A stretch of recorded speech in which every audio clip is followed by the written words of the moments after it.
Okay, so I installed a Zooz Zen23 Z-Wave light switch. It's an on-off switch, so no dimming with it. It's right here. I have it next to my X10-23890W light switch, which I'm slowly replacing these out to Z-Wave. Now the X10 was nice, it's two-way, has an LED, and the toggle's a little wider. Now the toggle's a little thinner, but I also have GE switches, and they're even thinner than this and more triangular.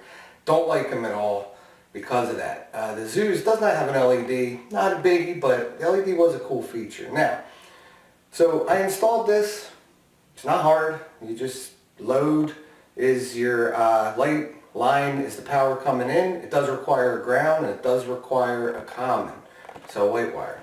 Now we're going to go ahead and we're going to add this to the network. Let's let me first connect to my system. Okay.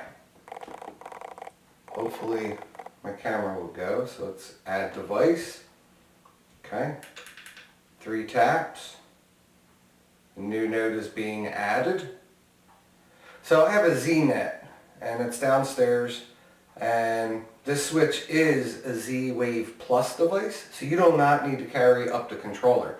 I used to take my Z-Troller around the house because it's got batteries in it, and you would hit the add button and you would put it right up to your device and you toggle it and it would add that way, then you got to rescan it in. So the Z-Tool is pretty cool because you could do it remotely. Merry Christmas, it's 11 a.m. Sorry about that. So new node is being added. Come on.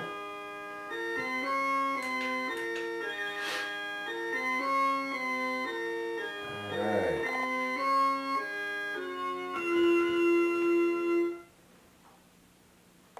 It's just sitting there.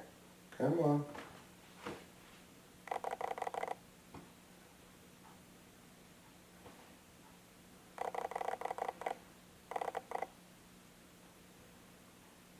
Okay, looks like it's coming through the list.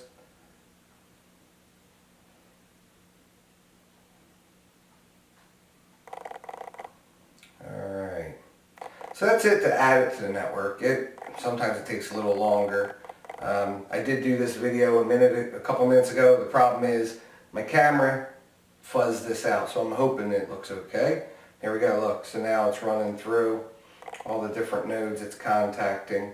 So that's it for now, and we'll go ahead and we'll get to the next phase. Okay, so now that we have our Zen23 light switch installed, here's the one I purchased. Purchased one, a couple of these actually, now 3 or 4. I'm planning on buying 4 a month at the first of the month and knock out all my light switches. I was buying the GE. Quick overview, what I really like about this switch. The biggie to me, first of all, is the price. The GEs are $40 a piece. The other biggie with this, they don't show it there, it's way down here. They explain to you in a three-way, let's see, three-way diagram. So the beauty of this is you use your traditional old light switch. So on the load side, you'll put one of these, and the auxiliary switch is $20. So if you bought a GE for 40 and then a GE auxiliary, you're up to $60. These are 30 for the switch and you're done. So I have a lot to do. I did buy 4 GEs and 4 GE auxiliaries already.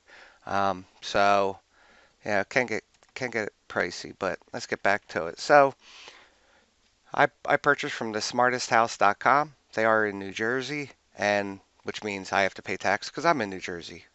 It was nice. I had free shipping, and the people are great to deal with, and they also sent me emails for discounts, 5%, 10% off my next order, so I can't wait to be using them.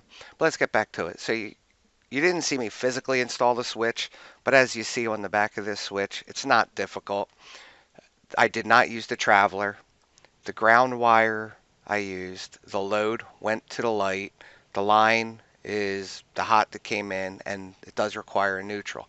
Now the only thing that my biggest problem with this switch is this ground. What you have to do is you have to unscrew the ground screw all the way, and this little metal thing, you can barely see it in there, will shift down as long as and then you stick the ground wire in. As you tighten, sometimes it like the wire will slip off the side. I don't know why. So you have to be very careful when installing it, make sure the ground goes. That's not too bad of a deal. My biggest problem is right here, and you can kind of see it in this picture. So when you tighten that ground screw, so think about it, there's just a screw that's threaded with a piece of metal. As you tighten, it comes up and it clamps the ground wire. That's great. That's how most switches work. The GEs are identical to that. The problem is they do not have it going up high enough, and as you can see here, when you go to put the screws in for the faceplate, the bottom is fine. The top, that doesn't work unless you have a super thick wall plate, which is going to be tough to tell, but in next to my X10 light switch, that is a thick wooden wall plate, so it's okay. But in my master bath, the screw's sticking out like a quarter of an inch, eighth of an inch. I have to cut the screws down because they're a certain color to match that. So anyway, that's my biggest gripe. And there's no LED. It's not a deal breaker.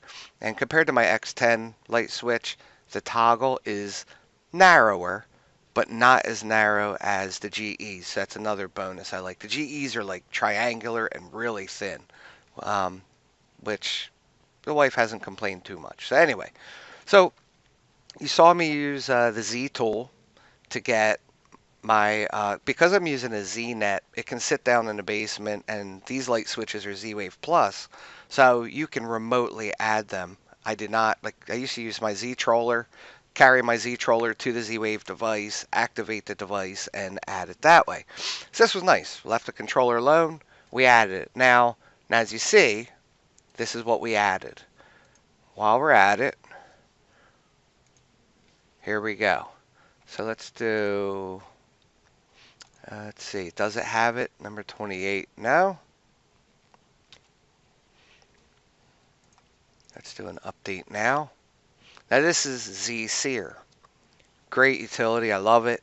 I had it in HS2, it was really nice. HS2 actually drew every line for you and showed you everything. Here it is right here.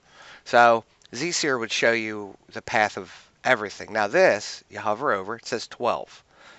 There is a 1 saying it has 1 hop, a D for direct, and then the numbers to tell you how many. Look at this. Nothing. All right, and nothing here. So if we double click, it'll show you it's 1 hop. So it's gone through my Z-Stat, Z-Wave thermostat, and then jump into here. But from here, we can do a full optimize. We'll let it go through and give it a minute. Okay, it'll refresh.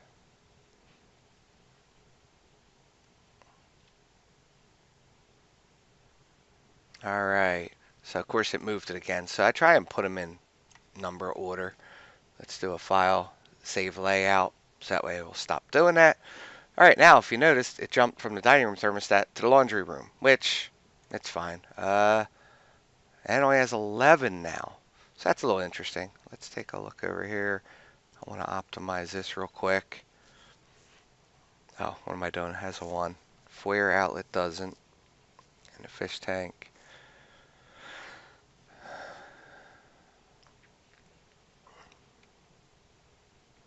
But already, the switch is added. It's done. The other nice thing with Z-Seers will tell you your firmware, which neighbors.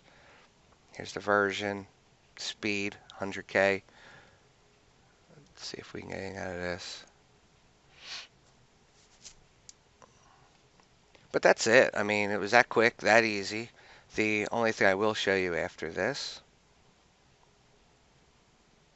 is adding it back into my event. So, alright, well anyway, so let's go ahead. So, it's added. We have 12 neighbors again. Alright, so my light switch is here. And if you want to go in, you can click Z-Wave. And you can do test connectivity.